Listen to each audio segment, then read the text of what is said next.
2달 정도 같이 2달 남짓 한 적이 있는데, 이 히브리서는 사실 누가 썼는지 드러나질 않습니다. 또 그 수신자가 누구인지 명확하지 않죠. 받는 사람이 제시되어 있지 않습니다. 일반 서신들 보면 이제 바울이 썼다거나, 베드로가 썼다거나, 야고보가 썼다거나, 그 발신자가 있습니다. 그리고 데살로니가 교회, 고린도 교회 이런 그 수신자가 드러납니다. 그런데 이 히브리서는 그런 게 없이 바로 그냥 본론으로 막 들어갑니다. 아마도 저자 또 수신자 그렇게 중요하지 않다고 생각했던 것 같습니다.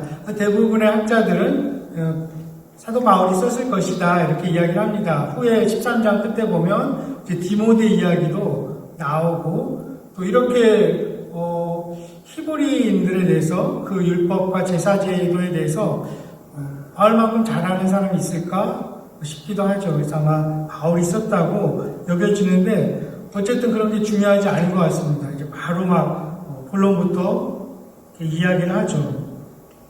이 히브리서는 크게 3가지 중요한 메시지를 담고 있습니다. 첫 번째는 예수 그리스도가 하나님의 아들 또 성자 하나님으로서 세상의 창조자이다, 주권자이다 하는 것이죠. 그리고 성부 하나님의 최종적인 계시이다. 예수 그리스도를 통해서 이제 계시가 끝났다는 겁니다. 그를 만난 사람들, 그에 대한 이야기를 사도들이 받아서 할지언정 그 후에 하나님이 또 다른 메신저를 보내신 이유가 없는 거죠. 그렇기 때문에 하나님을 알고자 하면 예수 그리스도를 알아야 되는 것이고 예수 그리스도를 바라보아야 하는 것입니다. 그리고 이 예수님의 말씀에 귀를 기울여야 하는 것이죠. 구약 성경도 예수 그리스도께서 하나님 말씀으로 인정하셨기 때문에 그 권위를 인정하셨기 때문에 우리가 성경으로 하나님 말씀으로 받아들이는 것이죠. 이 중심이 예수 그리스도입니다. 그리고 두 번째는 예수 그리스도가 유일무이한 그리고 유일무이한 대제사장이고 그 동시에 자신이 속죄제물로 단 한 번에 영원히 드려진 제물이다. 이런 메시지를 담고 있습니다. 그리고 마지막 3번째는 그러니 이 예수 그리스도를 믿고 따르는 믿음에서 절대로 떨어지지 말아라. 엄중한 경고의 메시지도 담고 있죠. 그 중에서 이 두 번째가 히브리인들, 유대인들이죠. 이 히브리인들이라는 뜻은 강 건너온 사람들이다 이런 뜻인데 그 유대인들에게 이 두 번째가 중요합니다. 왜냐하면 히브리인들에게 있어서 율법제도, 제사제도, 성소, 성전 이런 것은 그들 존재의 중심이었습니다. 많은 오랜 세월 동안 계속 이어져 온 것이죠. 그런데 사실 이 히브리서를 처음 받아보는 그 독자들 당시에 이미 성막은 존재하지 않았습니다. 뿐만 아니라 그 안에 소중하게 여겼던 언약궤 이런 것들 다 이제는 없는 거죠. 물론 성전이라는 것이 다시 지었긴 하지만 그런 것들조차도 영원할 수 없다는 거죠. 영원한 가치를 가질 수 없다는 것입니다. 그러한 것들 다 모형이고 비유이고 상징적인 것에 불과하다. 이런 이야기를 지금 히브리서가 하고 있습니다. 그것들 뿐만 아니라 그들 역사 속에 모세라든지 여호수아라든지 다윗 같은 그런 위대한 인물 다 그림자에 불과하다. 이 이야기를 이 저자가 하고 있습니다. 물론 그런 인물들 또 그런 제도들 그런 어떤 그 기구들 폄하하는 것은 아닙니다. 부분적으로 그런 것들이 다 가치는 있지만 다 지나간 영광의 그림자에 불과하다는 것이죠.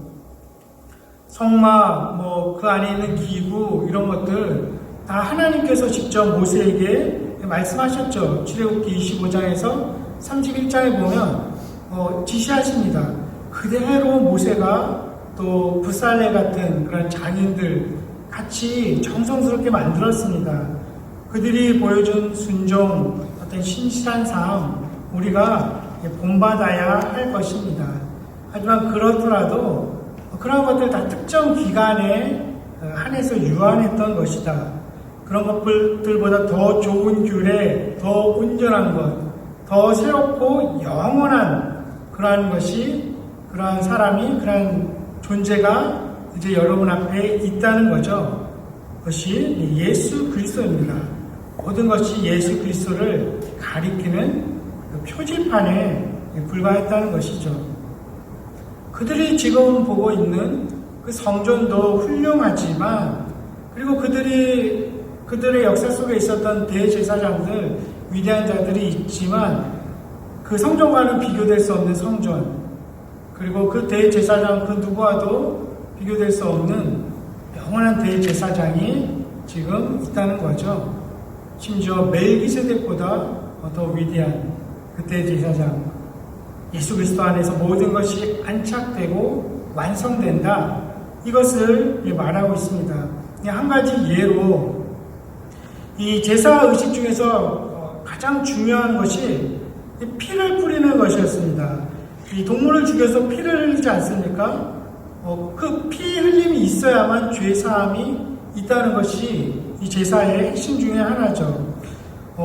이 9장 읽지는 않았지만 19절 또 21절 이런 곳에서 보면 그렇게 죽인 그 동물의 피를 제사에 쓰이는 그 기구에도 뿌리고 심지어 율법 책에도 막 뿌립니다. 피를 한번 그려보는 거죠. 그렇게까지 할 필요가 있을까? 책에까지. 그 이유는 이 두루마리 율법책에 쓰여진 그 율법의 조항들을 백성들이 지키지 못하는 겁니다. 다. 그래서 죄를 짓게 되는데 그것을 속한다는 의미로 그 책에도 이렇게 막 피를 뿌렸던 것이죠. 그러면서 이제 사람들은 그것이 어떤 시각적인 효과를 나타내는 거죠. 죄가 얼마나 심각한지. 그리고 피를 흘려야지만, 생명을 쏟아 부어야지만 우리가 새로운 생명을 얻게 된다는 것을 알게 되죠. 그것을 깊이 깨달은 사람들, 그리고 그 이후에 그 뜻을 알게 된 사람들, 어떤 찬양을 하게 될까요? 나의 죄를 씻기는 예수의 피밖에 없네, Nothing but the blood of Jesus, 이런 찬송을 부를 수 있는 것이죠. 하지만 예수 그리스도가 오신 이후로는 그렇게 매년 드리던 제사가 이제 끝났다는 것입니다. 단 한 번에 영원히 예수께서 피를 흘리심으로 그것이 완성되었다는 것을 보여줍니다. 세상에서 중요한 일들 딱 한 번만 있죠. 출생 신고도 그렇고 장례식 같은 것도 그렇습니다. 메시아의 사역 오직 예수를 통해서 한 번 일어나고 완성됐다 말하고 있죠. 이런 맥락 속에서 오늘 히브리서 이제 9장은 성막에 대해서 이야기를 합니다. 성막은 유대인들에게, 히브리인들에게 굉장히 익숙한 장소였습니다. 성막이 없어진 이후에 그것을 본떠 만든 성막도 그렇고 세 부분으로 나눠져 있었습니다. 그 뜰이 있었고 그 다음에 성소가 있었습니다. 그리고 지성소라는 게 있었죠. 보통의 일들은 다 그 뜰에서 이루어졌습니다. 그리고 이제 그 성소에 들어가면 여러분들 카드 같은 데서 봤을 것입니다. 이제 촛대 같은 것들이 거기에 있었습니다. 그리고 불이 항상 켜져 있었죠. 항상 진리의 빛이 비춰야 된다는 의미였습니다. 그리고 진설병이라 그래서 떡병자죠. 빵이 항상 12개가 테이블에 놓여 있었습니다. 12지파를 상징하죠. 하나님께서 늘 양식을 이 12지파에게 주신다는 의미의 그런 빵이 매 주마다 이제 제사장들이 바꿔서 진열을 했습니다. 그리고 더 깊이 들어가면 지성소가 있습니다. 말 그대로 지극히 거룩한 곳이죠. 영어로도 Holy of Holiest 이렇게 되어 있습니다. 그곳에는 이 세 가지가 들어있습니다. 10계명, 모세가 받은 10계명이 들어있고 만나가 담긴 그 망아리, 그 다음에 아론의 쌍난 지팡이, 이 세 개가 들어있었습니다. 그 언약궤, 법궤 안에 들어있었습니다. 그리고 그 지성소에는 대제사장이 1년에 단 한 번만 들어갈 수 있었습니다. 아무도 들어갈 수 없었습니다. 대속죄일, 지금도 유대인들 지키죠. 욤키프르, 욤키퍼, 이런 절기를 지키고 있습니다. 근데 그 지성소에 단 한 번 들어가는데, 그곳에 들어가서 대제사장이 자기의 죄와 백성들의 죄를 이제 속하는 의식을 치르는 거죠. 아까 말씀드린 것처럼 피를 뿌립니다. 그런데 대제사장의 죄가 있으면 그곳에서 죽을 수도 있습니다. 거룩한 하나님 앞에 감히 나갈 수 없는 거죠. 그래서 성경에는 기록되어 있지 않지만 이 유대 전승에 의하면 그 대제사장의 발이나 허리에 끈을 묶었습니다. 만약에 대제사장이 들어가서 죽어서 나오지 못한다면 거기는 아무도 못 들어갑니다. 들어가면 또 죽게 될 수 있으니까 끌어내야 하지 않습니까? 그래서 발이나 허리에 끈을 묶었다고 전해집니다. 하지만 지성소에서 들어갔다가 나와서 속죄의식을 한 그 살아나온 대제사장을 보면 이제 사람들이 다 같이 기뻐하면서 그를 둘러싸고 노래를 불렀습니다. 그것이 다시 나타난 거죠. 다시 나온 것이 그가 드린 그 제사가 그의 속죄의 의식이 하나님께 연락되었음을 보여주는 표지였기 때문에 사람들이 함께 기뻐하는 것입니다. 이것을 너무나 잘 아는 이 히브리인들에게 지금 저자가 그 이미지를 상상하게 하면서 예수님께서 부활하셨다가 하늘에 다시 오르신 것이 지성소에 들어간 것과 똑같은 의미라고 지금 설명하고 있습니다. 그리고 들어갔을 뿐만 아니라 지성소에서 나오는 이미지를 예수님께서 하늘에 있는 성소에 가셨다가 다시 두 번째 나타나시는 것, 그렇게 표현하고 있는 것이죠. 대제사장이 들어갔다 반드시 모든 죄를 속하고 나온 것처럼 예수님도 하늘의 지성소에 오르셨다가 들어가셨다가 반드시 다시 나타나실 것이다. 이 이야기를 하고 있습니다. 예수님께서 첫 번째 이 땅에 오셨을 때는 우리 죄를 사하기 위해서 오셨죠. 많은 사람의 죄를 담당하신다. 28절 상반절에 표현되어 있습니다. 이건 역시 유대인들이 너무나 사랑하고 잘 아는 이사야서 말씀에 근거한 것이죠. 이사야서 53장 4절에서 6절 제가 읽어드리겠습니다. 그는 실로 우리의 질고를 지고 우리의 슬픔을 당하였거늘 우리는 생각하기를 그는 징벌을 받아 하나님께 맞으며 고난을 당한다 하였노라. 그가 찔림은 우리의 허물 때문이요 그가 상함은 우리의 죄악 때문이라. 그가 징계를 받음으로 우리는 평화를 누리고 그가 채찍에 맞음으로 우리는 나음을 받았도다. 우리는 다 양 같아서 그를 행하여 각기 제 길로 갔거늘 여호와께서는 우리 모두의 죄악을 그에게 담당시키셨도다. 여기서 지금 히브리서 기자가 구절을 따왔습니다. 모든 인류의 죄를 짊어지신 예수께서 인류의 구원을 위해서 한번 죽으셨다. 이것을 강조하고 있죠. 그리고 이제 28절 하반절에는 그리스도가 두 번째 나타나실 때에는 그러한 사역이 아니라 그 죄와 상관없이 나타나신다. 이렇게 알려집니다. 이 구절을 공동번역은 이렇게 번역합니다. 다시 나타나실 때에는 인간의 죄 때문에 희생제물이 되시는 일이 없이 당신을 갈망하고 있는 사람들에게 구원을 가져다 주실 것이다.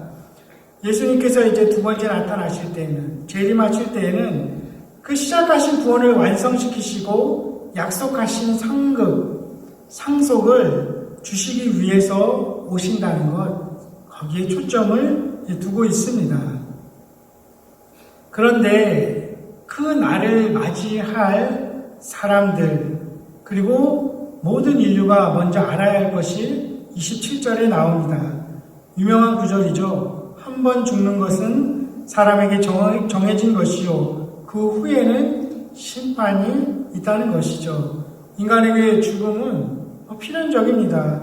창세기 2장 17절에 하나님께서 분명히 아담에게 말씀하셨죠. 불순종의 결과는 죽음이라는 것. 그렇기 때문에 모든 인류는 예외 없이, 심지어 예수님께서도 죄가 있어서 그런 건 아니지만 다 죽음을 맞을 수밖에 없었습니다.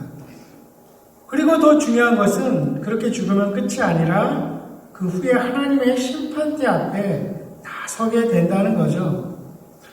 이런 것을 히브리인들도 모호하게나마는 알고 있었습니다. 믿고는 있었죠. 그래서 유대교의 어떤 랍비들은 이렇게 이야기를 합니다. 주석에서 참고하다 보니까 어떤 사람이 선한 일을 많이 하면 하나님 앞에 섰을 때 더 많은 변호사들을 얻게 된다. 반면에 어떤 사람이 악한 일을 많이 하면 더 많은 고소인들을 얻게 된다. 그래서 자기가 한 일에 따라서 하나님 앞에서 변호인들, 또 고소인들을 마주하게 되고 그걸로 인해서 심판이 주어지게 된다는 거죠. 물론 성경은 그렇게 가르치지 않습니다. 그 랍비의 이야기인 거죠. 또 어떤 종교에서는 환생을 이야기하죠. 사람이 나고 죽고 또 다시 태어나고 계속 반복된다는 거죠. 하지만 성경에 의하면 환생은 없습니다. 사람이 다시 죽고 태어나고 다른 동물로 나고 그렇지는 않습니다. 또 어떤 과학자들은 죽으면 무로 돌아간다, 우주로 돌아간다 라고 이야기하지만 성경은 그렇게 말하고 있지 않은 거죠. 모든 인간이 하나님 앞에, 심판대 앞에 서게 된다는 것입니다. 그렇기 때문에 어떤 사람들에게는 예수님이 두 번째 나타나는 이 때가 가공할 만한 날, 돌이킬 수 없는 두려운 심판의 날이 될 수밖에 없습니다. 심판이라는 것, 대부분의 사람들에게 인기 없는 주제이지만 분명히 있을 것임을 성경이 가르쳐 줍니다. 그리고 우리가 상식적으로 생각을 해도 다 풀리지 않는 이 세상에서의 불의, 악행 이런 것들을 직시하고 있다면 하나님의 심판이 있어야 하지 않을까 싶기도 한 것이죠. 무엇보다 예수님께서도 마태복음 25장에 그 하나님의 심판을 통해서 누군가는 영원한 생명으로 또 누군가는 영원한 형벌 속으로 들어간다고 직접 말씀하시기도 합니다. 물론 이런 이야기들을, 성경의 가르침들을 우리가 누군가에게 전할 때, 또 다른 종교를 가진 사람들에게 전할 때는 이렇게 직설적이기보다는 지혜가 있어야 할 줄 압니다. 먼저 그들의 이야기를 좀 잘 들을 필요가 있습니다. 그들이 소중히 여기는 견해가 무엇인지 들을 필요도 있고 섣불리 판단하고 정죄하지 말아야 할 것입니다. 그리고 그들이 가진 어떤 교리들 같은 것을 오해할 수도 있는데 그런 것에서 벗어나려는 이 노력도 필요할 것입니다. 그들이 가지고 있는 긍정적인 면이 있죠. 그것을 인정한다고 해서 기독교의 진리를 타협하거나 그런 것은 아니죠. 하지만 다문화 속에서 다원주의 사회 속에서 살아가는 우리들에게는 그런 지혜가 분명히 필요할 것입니다. 힌두교 신자들도 생명에 대한 외경심을 가지고 있지 않습니까? 불교나 시크 교도들이 가진 그런 윤리의식이 있습니다. 그런 것들 우리가 귀 기울여 들을 필요가 있고 또 그런 것들을 통해서 우리 그리스도인들도 도전을 받을 수 있습니다. 지금 이 히브리서도 유대교의 어떤 그런 의식을 행위를 통해서 구원받는 게 아니다 라고 말을 하고는 있지만 이 유대교의 훌륭한 점을 인정하고 있죠. 율법이 우리의 죄를 드러내는 것, 그리고 그 히브리인들의 역사를 보면서 우리에게 큰 교훈을 줍니다. 3장, 4장에 나와 있죠. 그리고 많은 위대한 믿음의 영웅들이 있습니다. 11장에 나열되어 있지 않습니까? 그런 것들을 우리에게 보여줍니다. 하지만 궁극적으로는 그리스도의 그 구원의 유일성으로 돌아와야 된다는 것이죠. 영원한 생명이, 구원이 그리스도 밖에서 발견될 수 없다는 것을 정중하고도 또 확고한 태도로 우리는 말할 수밖에 없습니다. 히브리서 기자의 표현을 빌리자면 황소나 염소의 그런 짐승의 피가 우리의 죄를 없이 하는 것은 아니다 이야기를 하죠. 이슬람교 같은 데서 실천하면 구원을 얻는다는 신앙 고백, 기도, 구제, 금식, 순례, 힌두교의 포기의 서원, 이런 것들이 하나님의 심판대 앞에서 무죄를 선고받게 해주진 않는다는 것, 우리가 분명히 얘기할 필요도 있을 것입니다. 이런 것들 때문에 이 진리를 우리는 믿기 때문에 이제 예수 그리스도께서 두 번째 나타나시는 그날까지 신실하게 믿음을 지킨 자들에게는 그날이 그토록 기다리던 기쁨과 영광의 날, 신원의 날이 되는 것입니다. 말할 수 없는 큰 즐거움의 날이 되는 것이죠. 우리가 이 대림절을 기념하고 함께 기뻐하는 이유도 그 이유이죠. 때로는 어떤 것들은 이 땅에서 다 설명되지 않고 다 풀어지지 않는 그런 일들이 분명히 있습니다. 제 친척 가운데도 좀 오랜 기간 동안 고쳐지지 않는 큰 고통, 질병 가운데 힘든 날을 보내는 사람이 있습니다. 그 가족들도 있습니다. 어떻게 설명될까요? 예수님께서 두 번째 나타나시지 않는다면, 그날이 없다면 어떻게 위로받을 수 있을까요? 어떤 날이 신혼의 날이 될 수가 있을까요?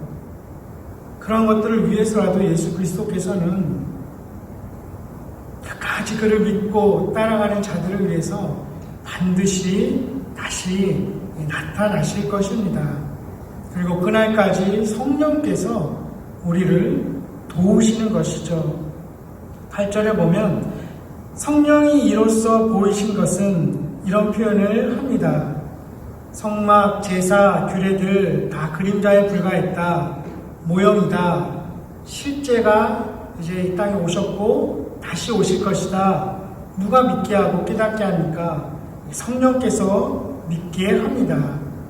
히브리서 기자도 사람들이 온통 히브리인들이 초점을 맞추는 그 기구, 성막, 제도 거기서 시선을 돌려서 성경을 기록하게 하신 성령 하나님, 삼위일체 하나님에게 시선을 두게 하는 것이죠.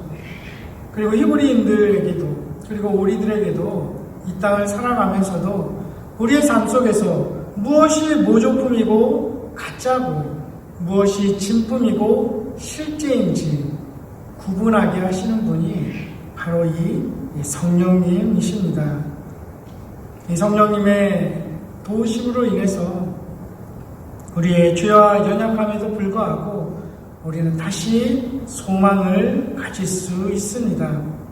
그리고 그 성령님의 도우심으로 인해서 우리가 사랑하는 사람들에게 또 이웃에게 이 진리를 전해주고 가르쳐줄 수 있는 것이죠. 그리고 그들을 위해서 다시 기도할 수 있게 됩니다.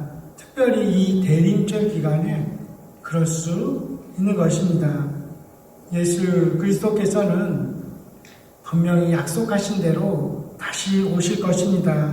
그 약속을 붙들고 믿고 바라는 자들에게 주님은 상급과 상속을 가지고 오실 것입니다.